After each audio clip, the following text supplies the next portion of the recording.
Good afternoon. This afternoon we have Mr. Veer Khar, a very dear friend of Indian Newslink. Veer is a leader of the community.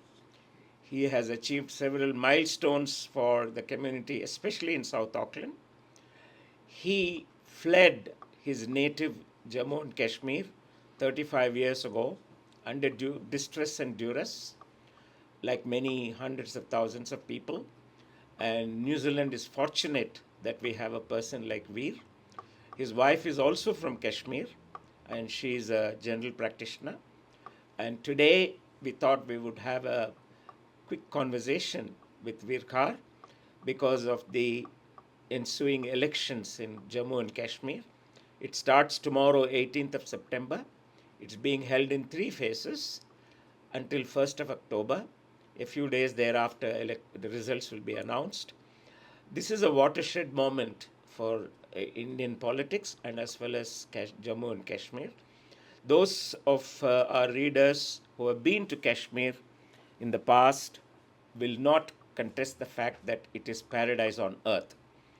And over the last 45 years, unfortunately, a lot of dispute, discord, communal conflicts have practically destroyed tourism in the state. But it's being revived now.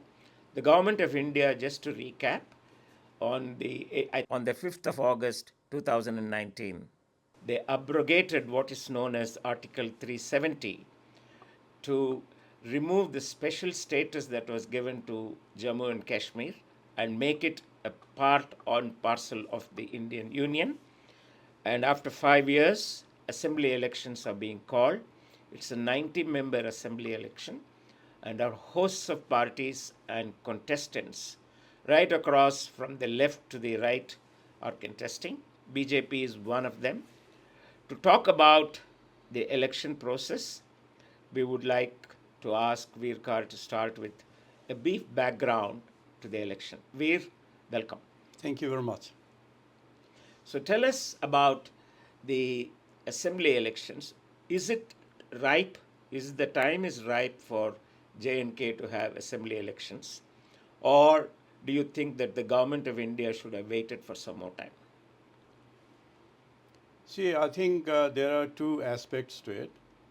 One, from the perspective of democracy in India, Yeah. I think as soon as those in power find that situation is all right, Yeah. holding elections is good. But then, for us, like for me likes, who are displaced from Kashmir, Yeah.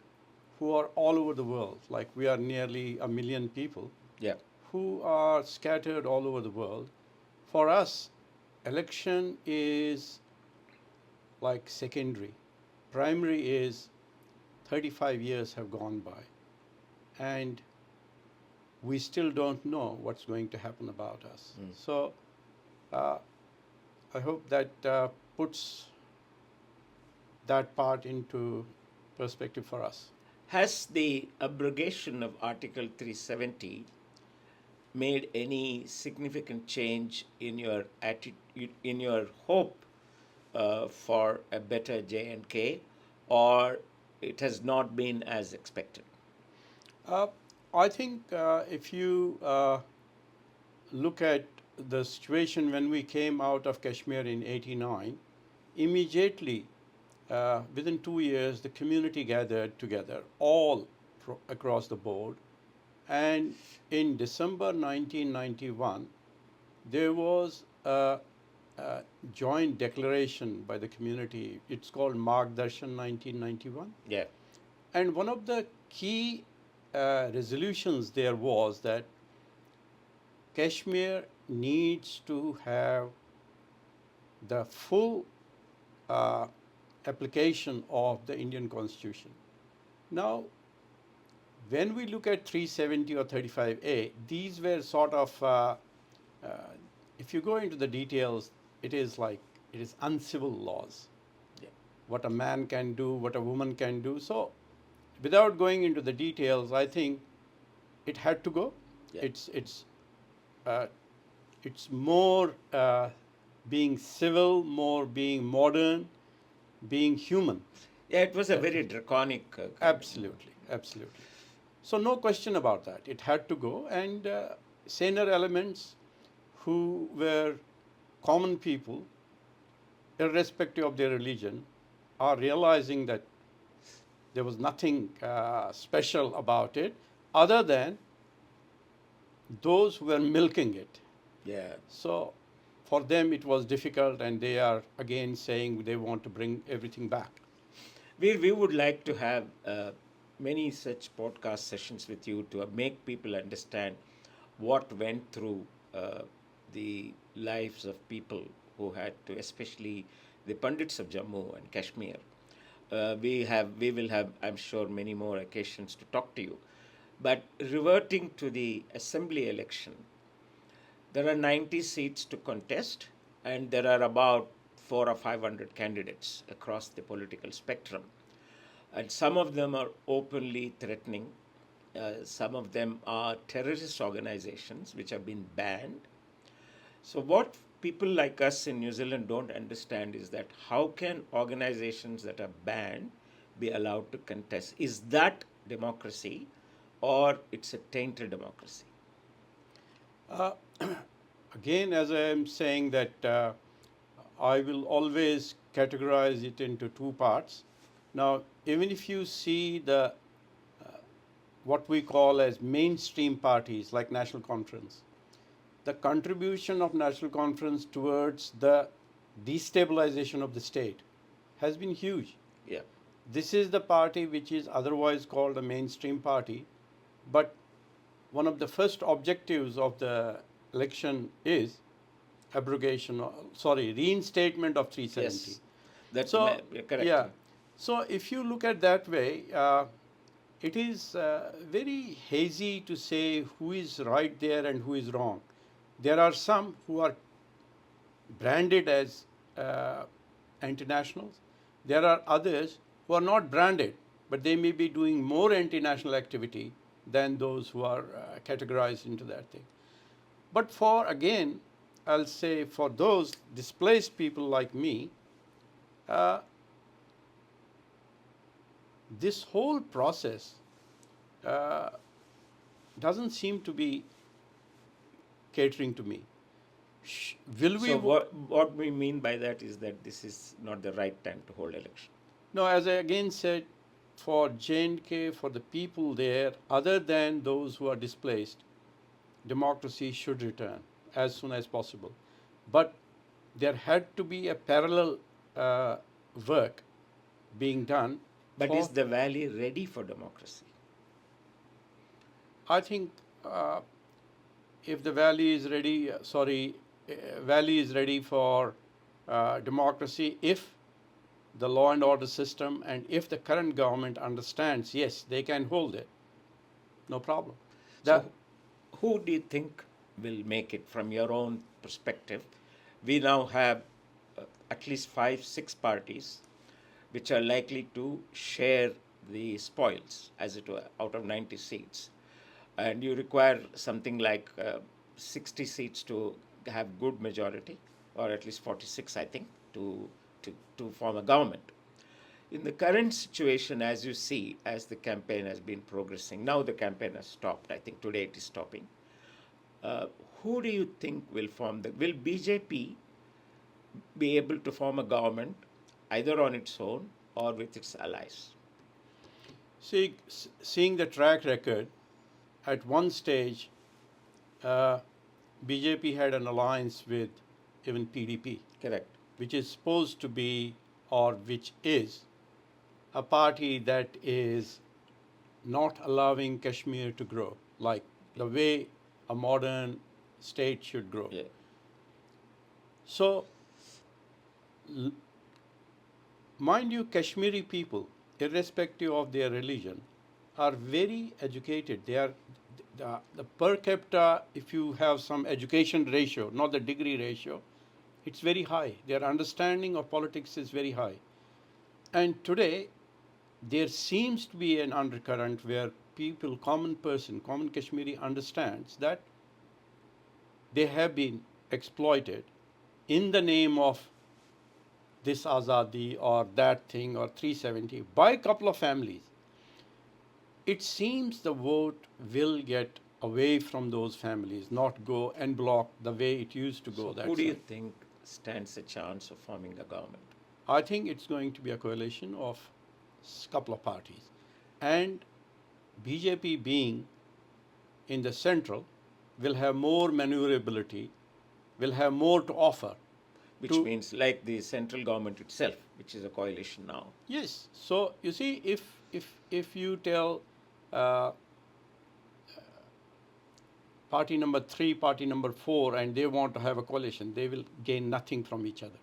But if BJP calls a couple of parties together, there will be like something to offer, because BJP runs a very like it's in the center. Yeah. It has got They run a hands, good campaign always. Yeah. and they have got access to lots of resources which can be brought to the table. So I have a kind of a feeling that they may be able to make it with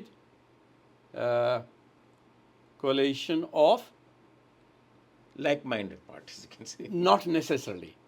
That why I said PDP earlier, it could surprise us Yes. with whom they are trying to Yeah, put it true. together. Very true. And in my opinion, for this union territory of J&K, it's important that they go that way, and we can have a continuity of whatever progress the government is making. But coming back, it is not helping me likes. To me, it is it's a paradox sort of a situation where on one side I do want to go and vote so that I am part of the process, democratic process. On the other side, there is no opportunity for me to have a real say or even to be able to cast a vote. You see, if a person has moved to Gujarat, he has moved to Ahmedabad, or he has gone to Hyderabad, or he has gone to Chennai, what mechanism does he have? Does he even want to spend that much, knowing that in this process he still stands where he was 35 years ago? Yeah, I understand what you say. Of course, those are all issues which will have to be dealt with later, because there's a question of logistics and, I mean, deploying electoral resources is depending on the number of people.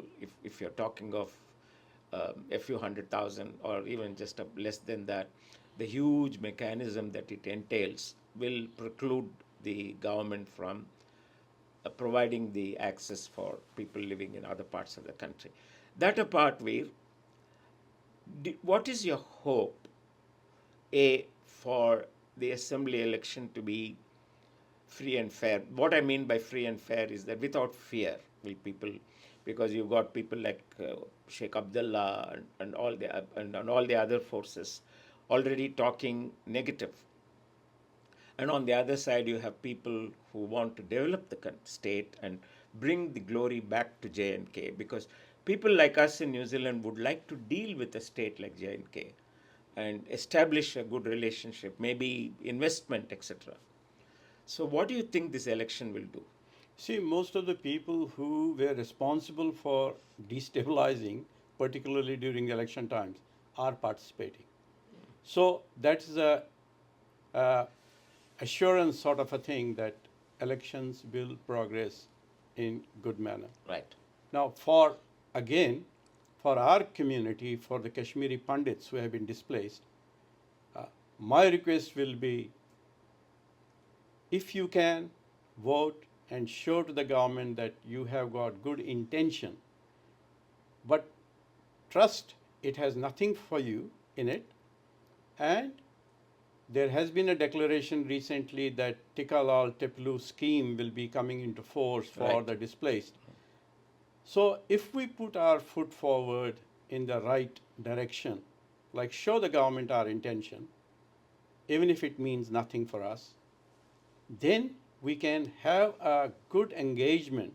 Otherwise, I'm sure we'll have the Home Minister saying, oh, you don't vote and you don't do this. And under that gap, another 5, 10 years will pass. We have had last 10 years, we Right. haven't, our situation hasn't changed. Although the ground situation in Kashmir has changed, uh, but again, uh, it's a very difficult situation for pundits. And I hope, after these elections, government really focuses on where the focus has to be. Thank you, Veer. We hope that there will be peaceful voting process tomorrow, starting tomorrow, and there won't be any incidents. And we believe in the intrinsic goodness of people. And let us hope that people in Jammu and Kashmir will vote, come out in large numbers, because that's the most important thing. They vote, they exercise their franchise and make J&K a truly democratic state. And our heart goes out to people like you and hundreds of thousands of people. And thank you for giving us this opportunity to talk to you. And we'll come back perhaps as soon as the election is over to reassess what the outcome was and how reassess how the process went on. But as I said at the beginning, we hope to meet you to know more about Kashmir, to tell our readers what went through, because Kashmiri Files film was more a dramatized version of what was reality. But you will be able to tell what was real. Thank you, Veer, and we wish you all the best. Thank you, Venkat, and thank you, Indian Newslink, always there when it mattered. Thank you very much. It's a pleasure. Thank you.